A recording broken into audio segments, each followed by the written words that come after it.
Bom dia, pessoal. Meu nome é Jaqueline e, junto com a Andrea, o Denardi e a Cristina, nós vamos apresentar o nosso trabalho sobre otimização de rotas de fiscalização da Operação Manutenção de Áreas Verdes da nova CAP. Bom dia, professor. Bom dia, colegas. É um prazer muito grande estar aqui nessa manhã, concluindo essa disciplina e trazendo uma temática tão interessante voltada à política pública, qual seja a manutenção de áreas verdes. Hoje é um serviço realizado por empresas terceirizadas, sob responsabilidade da nova CAP e fiscalizada pelos empregados da estatal. Dentro desse contexto, queremos trazer alguns destaques, né? O prazo de fiscalização é curto, é apenas 7 dias, porque o mato cresce, a grama cresce e esse serviço tem que ser fiscalizado dentro desse prazo. O efetivo de fiscais é bastante reduzido, há uma rotatividade dos fiscais entre as áreas a serem fiscalizadas, cada lote é fiscalizado por apenas um fiscal e as rotas hoje são definidas manualmente. Aqui a gente traz um slide que ilustra que existe um sistema automatizado para a gestão do serviço de monitoramento das áreas verdes, da manutenção de áreas verdes. A parte verde do desenho do mapa é a parte que já foi realizada pela contratada, a vermelhinha são as máquinas e a estatal acompanha, né, em tempo real. O serviço com realizado, quando o status está realizado, é o serviço que o fiscal irá fiscalizar. Surge então nesse contexto a pergunta: como otimizar essas rotas, né? E como objetivo principal é a otimização dessas rotas de fiscalização do serviço de manutenção de áreas verdes, com alguns requisitos a serem observados. O tempo de 7 dias, as áreas que são áreas nobres ou não, né? As distâncias e com a aplicação de heurísticas apropriadas que serão descritas pelos colegas aqui nos próximos slides. Comparamos ao fim os resultados dessas heurísticas e trazemos para os senhores. Bom, como o nosso problema ele é delimitado à roçagem de gramados, a gente não encontrou numa revisão de literatura artigos publicados nacional e internacionalmente especificamente sobre esse problema.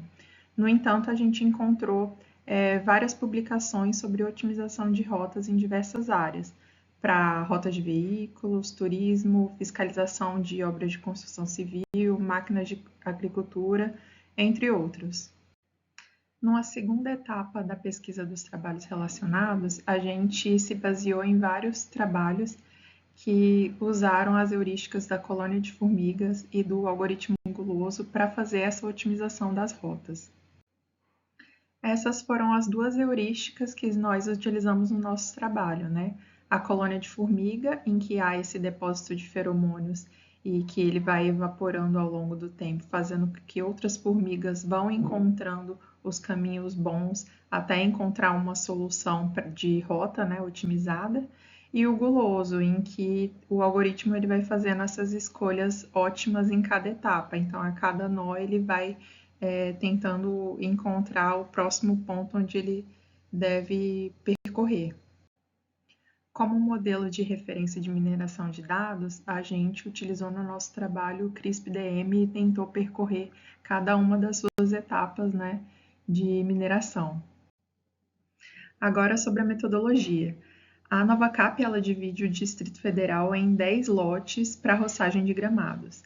Para os fins do nosso trabalho, a gente delimitou a pesquisa apenas ao lote 2, que é a parte norte do plano piloto, mais grande parte da área do Parque Nacional de Brasília.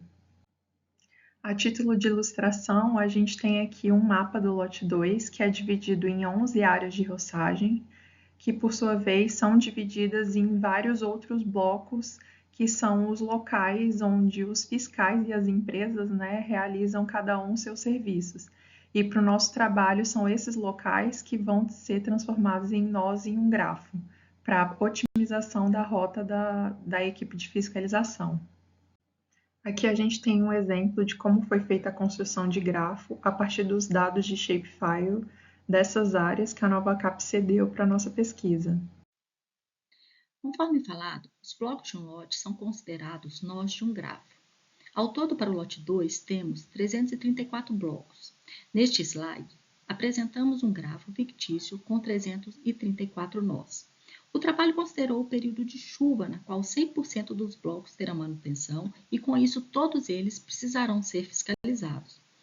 Considerando 20 dias úteis por mês e a atuação de um fiscal, teremos em média 17 blocos por dia para serem fiscalizados, e esses blocos formarão um subgrafo na qual aplicamos as heurísticas.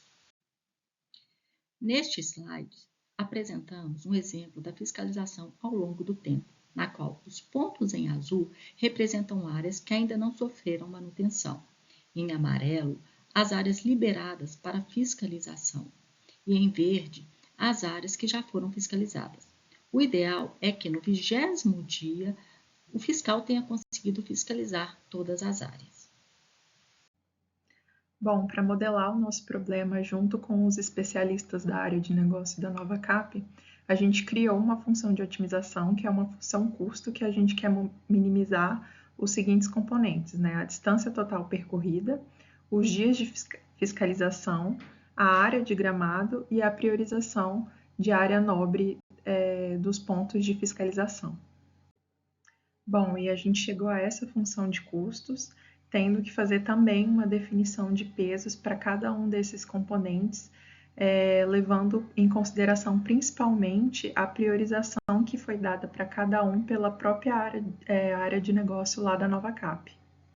Com os elementos da nossa função de custo em mãos, podemos partir para o cálculo do custo das arestas do nosso grafo. E aí nós vamos utilizar a matriz de distâncias que nós extraímos do QGIS, juntamente com os valores da área de manutenção, a penalização por atrasos, se não é uma área nobre, e, obviamente, a distância, a gente vai calcular o custo das nossas arestas, o que vai ser representado na matriz de custo. Aqui um print dela representando rapidamente como é a carinha dela, com as nossos vértices aqui no título, né? E o encontro entre dois vértices aqui representa o valor da aresta entre eles, ok? Aqui algumas informações representando o perfil dos dados que estão nessa matriz, valor mínimo de 6.04, máximo de 1.248, média 475 e mediana 240. Aqui nós temos o resultado da execução do algoritmo do Guloso. Ele conseguiu visitar 335 vértices e a distância percorrida foi de 55.611, ou seja, esse aqui é o menor caminho que ele conseguiu achar dentro do grafo. Aqui um exemplozinho de como foi o passo a passo, que vértices ele visitou. Isso aqui é muito maior, obviamente, coloquei aqui só como ilustração. Aqui temos a execução do colônia de formigas, como ele trabalha como um conjunto de iterações, a gente tem aqui a ilustração de como ele funciona. Então, existe uma tentativa de cálculo da melhor distância, né? E a cada interação é simulada a distribuição dos feromônios através do grafo, representando os caminhos que as formigas percorreram.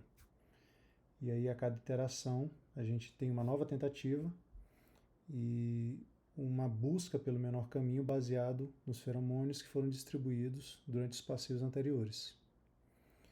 Vocês podem observar que a gente tem uma gradativa convergência do valor do caminho, né? Na medida em que as formigas vão navegando pelo grafo, descobrindo qual é o melhor caminho, o feromônio vai enfraquecendo durante o passeio para alguns caminhos que não são considerados bons e vai fortalecendo para alguns caminhos que são considerados bons. E aí vocês podem observar que no início ele começa ali um pouco alto. No início, na verdade, ele consegue até um valor razoável, mas vai decaindo, né, gradativamente, até que ele estabiliza no valor de mais ou menos 320 ali, isso já no final das iterações. As setinhas mostram os valores, né, a cada iteração, os valores de caminho, melhor caminho encontrado a cada iteração. E do lado direito aqui a gente tem a finalização das iterações. No caso aqui foi exemplificado uma execução de 100 iterações. Aqui nós temos os nossos resultados. O guloso visitou 335 vértices e a distância percorrida total, representando o menor caminho, foi de 55.611. Sendo que o colônia de formigas, né, visitou os 334 vértices, um a menos, e percorreu uma distância significativamente menor do que o guloso, 319,74. E aí temos como melhor resultado de percurso do colônia de formigas. O guloso entrega um resultado subótimo, mais caro que o resultado do colônia de formigas, só que a diferença é que ele é bem mais rápido do que o colônia. Ele escolheu um caminho de maior custo, mas fez menor uso dos recursos computacionais. Demorou menos, usou menos processamento e entregou um resultado subótimo. Como conclusão, podemos falar que a heurística gulosa apresenta um melhor desempenho em relação a colônias de formigas, devido à sua menor complexidade ao realizar escolhas imediatas baseadas em critérios locais.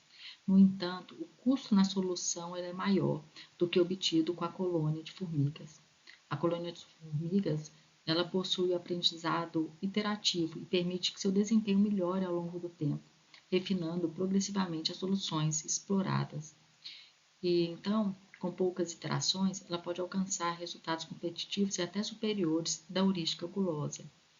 Mas, o custo computacional é significativamente mais elevado. Para trabalhos futuros, nós propomos duas abordagens. A primeira, que mantém o estudo das heurísticas, fazendo uso de simulated annealing, algoritmo genético e busca tatu.